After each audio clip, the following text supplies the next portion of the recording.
থালা বাসন দুইবার দিলেই আমার কান্দ নাহে, আর কোনো কিছুতেই কান্দ নাহে না। নিজের কামের বেটি বেটি মনে হয়। আরে কত যে শখ করে পৃথিবীতে আইছিলাম, ভাবছিলাম একটু রানীর মুকুট পইরা রাজারে চালাম, রাজাও খুঁজে পাই না আর আমি রানী হইতে পারি না। আসসালামু আলাইকুম বন্ধুগণ, কেমন আছেন আপনারা?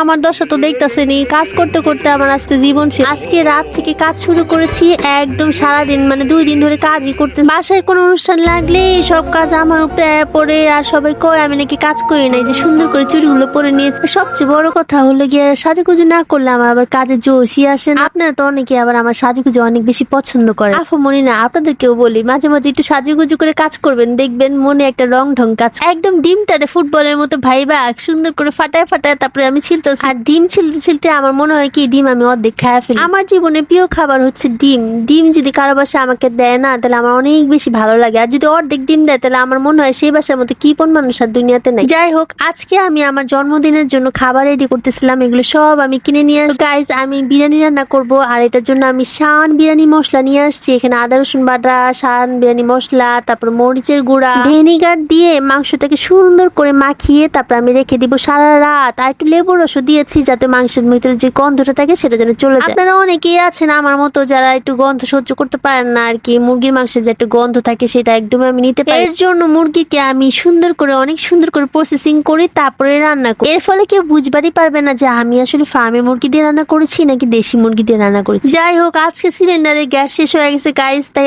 রাত্রের বেলায় হচ্ছে সবকিছু রেডি করে রাখতেছিলাম, কারণ কালকে সারাদিন গ্যাস থাকবে না। আলুগুলোকে একটু হলুদ লবণ দিয়ে মাখিয়ে ভেজে নিয়েছি, এখন ডিমগুলা ভাজার পালা। আর এই ভাজা আলু কখনো কখনো চুলার সামনে দাঁড়িয়ে দাঁড়িয়ে চুরি করে খেয়ে দেখবেন, অসাধারণ লাগে। যেহেতু মুরগি বিরিয়ানি রান্না করবো, তাই সাথে চিন্তা করলাম একটু ডিমও দেওয়া যাক, নাহলে তো একদম সুদা সুদা লাগবে, তাই না? হঠাৎ করে দেখি তেলে পোকা আমার সাথে বজ্জাত পানা শুরু করছে, আমিও দিছি ইচ্ছা মতো এইবার করবি, একদম তেলে পোকার হালুয়া টাইট করে দিছি। যাই হোক, তারপরে আবার রান্নায় চলে আসছি রান্না করার জন্য। রাত হয়ে গেছে গাইস, একদম 1:30-2টা বাজে। মুখ হাত ধুইলাম, এখন আমি দেখেন আমার বোনটা কত ভালো সুন্দর করে মশি টাঙায় রাখছে। এটা হচ্ছে সকালের ঘরটাকে একটু পরিপাটি করতে হবে, যেহেতু আজকে আমার বার্থডে। সো গাইস, পর্দাগুলো নামিয়ে সুন্দর করে নতুন পর্দা লাগাচ্ছিলাম। এই পিঙ্ক কালারের ডেকোরেশন করব আজকে আমার ঘরটাকে। আমার প্রিয় মানুষগুলো সব সময় আমাকে বলে আমাকে নাকি পিঙ্ক কালারে পিঙ্কিশ পিঙ্কিশ লাগে। সেই ছোট্টবেলায় নিজের বার্থডে পালন করছিলাম, এখন বড় হয়ে নিজের বার্থডে নিজেই পালন করতে। গাইস, আমি অনেক ছোট্ট মানুষ, তাই ছোট্ট কিছু আয়োজন করেছি নিজের টাকা দিয়ে। আবার কেউ কেউ ভাববেন